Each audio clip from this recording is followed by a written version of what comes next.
नमस्कार दोस्तों।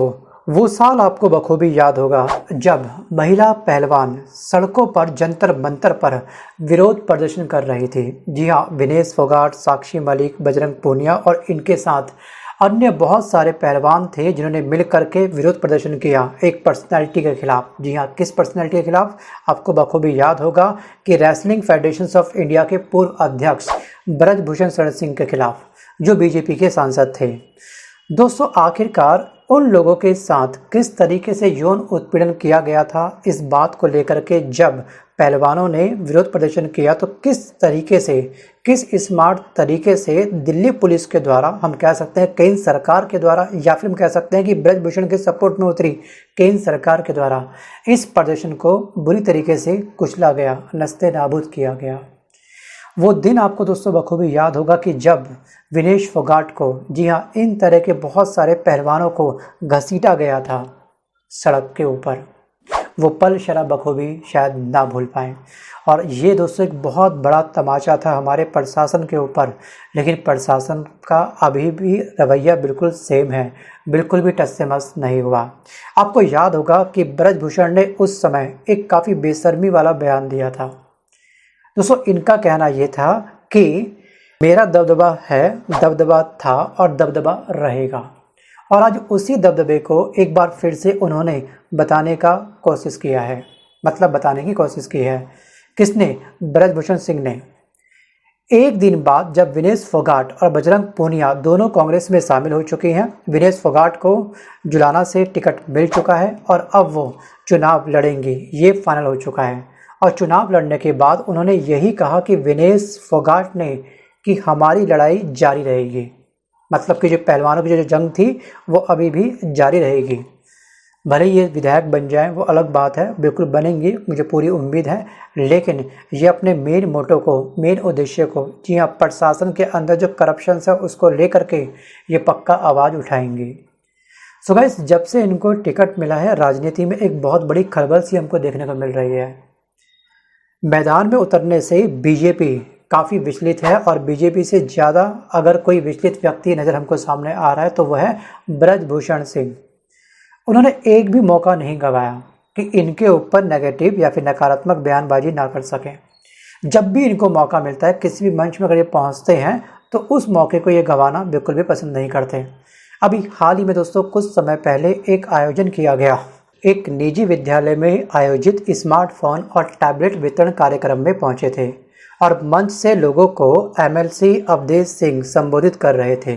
और एमएलसी ने ब्रजभूषण शरण सिंह पर महिला पहलवानों की तरफ से लगे आरोपों का जिक्र कर दिया और ये कहा गया कि पूर्व सांसद पर लगाए गए आरोप फर्जी हैं, मतलब कि इनके सपोर्ट पर और भी काफ़ी सारे व्यक्ति उतरे उस समय मंच पर, क्योंकि इस समय कहीं ना कहीं मंच पे जा करके ये अपनी छवि को ठीक करने का प्रयास कर रहे हैं, भले ही अपने घड़ियाली आंसू ये क्यों ना बहा रहे हों। दोस्तों, ये सुनते ही मंच पर बैठे ब्रजभूषण शरण सिंह काफ़ी भावुक होते हुए दिखाई दिए। उनकी आंखें काफ़ी नम हो गई, उनकी आंखों से आंसू छलकने स्टार्ट हो गए।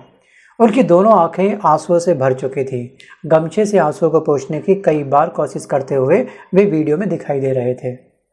दोस्तों, इसके बाद जब ब्रजभूषण खुद बोलने पहुंचे तो निशाने पर कांग्रेस को ले लिया।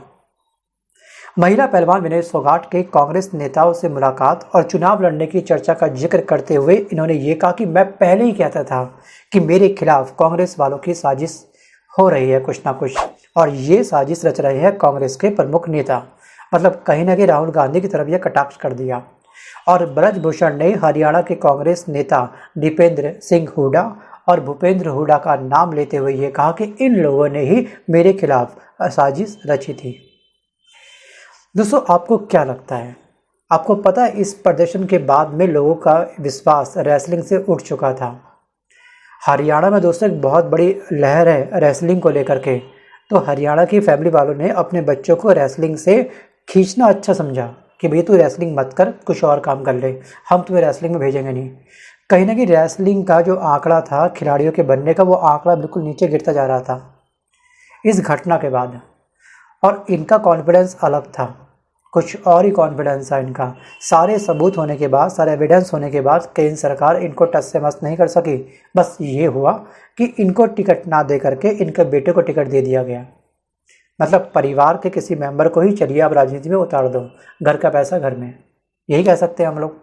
और राजनीति में ये चीज़ लगातार हो रही है, चाहे वो अमित शाह के बेटे के साथ में हो, स्वर्गीय अरुण जेटली जी के बेटे को ज्वाइन करवा दिया, कुछ समय पहले सुषमा स्वराज की जो बेटी है उनको ज्वाइन करवा दिया, ऐसी लंबी चौड़ी लिस्ट है। और एक आम युवा 5,000 रुपये की 15,000 रुपये की जॉब प्राप्त करने के लिए हरियाणा में आपने देखा किस तरह से भीड़ लगी थी, और 4 लाख से अधिक आवेदन किए गए, और उसमें MA, MA, ग्रेजुएट, PhD धारक, डिग्री धारक युवा उस जॉब को प्राप्त करने के लिए लंबी चौड़ी लाइन में लगे हुए थे। Think about it. तो ये हमारे बेरोजगारी का स्तर। और एक इंसान वो है जिसने कभी भी आज तक बल्ला नहीं पकड़ा, बैट नहीं पकड़ा, कोई बॉल नहीं करवाई, कोई क्रिकेट जगत से उनको लेना देना कुछ नहीं है, और इस समय सबसे पहले वो BCCI के अध्यक्ष बने, चेयरपर्सन बने, और उसके बाद अब बन चुके हैं ICC के। तो दोस्तों यहाँ पे कहीं ना कहीं हमको सोचना पड़ेगा, विचार करना पड़ेगा, मंथन करना पड़ेगा, और सही गलत का फैसला करते हुए अपना बटन दबाना होगा चुनाव देते समय। वापस आते हैं टॉपिक की तरफ। इसके बाद इन्होंने ये भी कहा कि विनेश फोगाट पहलवान थे, अगर मैंने उनके साथ छेड़छाड़ की तो उन्हें उसी समय मुझे जोरदार थप्पड़ लगा देना था, मतलब कि मुझको मार देना चाहिए था, लेकिन वह तो कांग्रेस के षड्यंत्र का हिस्सा थी, मुझको फंसाना था, इसलिए मुझको फंसाया गया। और इन्होंने ये कहा कि ये सियासी साजिश अब बेनकाब हुई। बेनकाब दोस्तों इन्होंने इस वर्ड का इसलिए यूज़ किया क्योंकि जब इन्वेस्टिगेशन किया गया इनके ऊपर तो खास कुछ सबूत जो दिए गए थे इन सभी पहलवानों के द्वारा वो सभी खारिज हो गए। मतलब कि ब्रजभूषण शरण सिंह के खिलाफ विनेश फोगाट, साक्षी मलिक समेत अन्य महिला पहलवानों की ओर से लगाए गए यौन शोषण के आरोप साबित नहीं हो सके, सिद्ध नहीं हो सके, और खेल मंत्रालय ने आरोपों की जांच के लिए 23 जनवरी को MC मैरी कॉम की अगुवाई में 5 सदस्यीय निगरानी समिति का गठन किया गया। टोटल इस समिति में 6 मेंबर थे, और समिति ने अप्रैल के प्रथम सप्ताह में खेल मंत्रालय को अपनी रिपोर्ट पेश करी। या तुम कह सकते हैं कि कहता भी दीवाना है, सुनता भी दीवाना है, मतलब कि जिसके ऊपर आरोप लगाए उसी को सपोर्ट करने के लिए एक कमेटी बना दी गई। लेकिन इसके बाद लगातार दोबारा से एक बार और प्रोटेस्ट किया गया इन सभी पहलवानों के द्वारा। और दोस्तों इस महीने अप्रैल में बजरंग पूनिया ने यह कहा है कि मामले की जांच के लिए नियुक्त निगरानी समिति की रिपोर्ट और भारतीय कुश्ती महासंघ और उसके अध्यक्ष ब्रजभूषण सिंह के खिलाफ प्रमुख भारतीय पहलवानों द्वारा लगाए गए आरोपों के विरोध में पहलवान अब अदालत जाएंगे।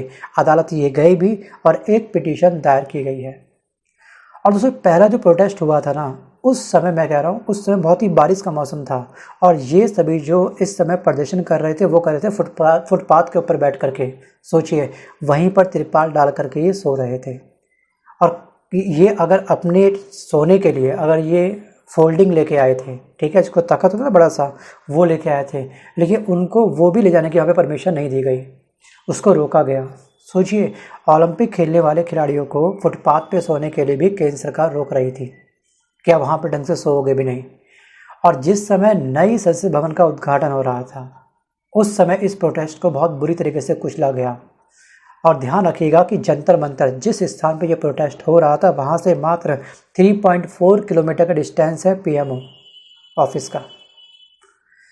अगर कोई चाहता तो बात करने के लिए वहाँ से वहाँ तक आ सकता था।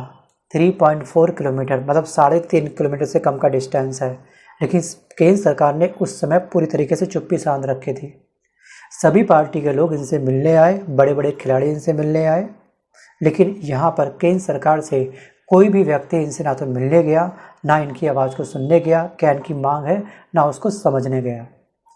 तो ये हमारा भारत महान, तो ये हमारा अमृत काल, और हम बन चुके हैं इस समय पर विश्व गुरु।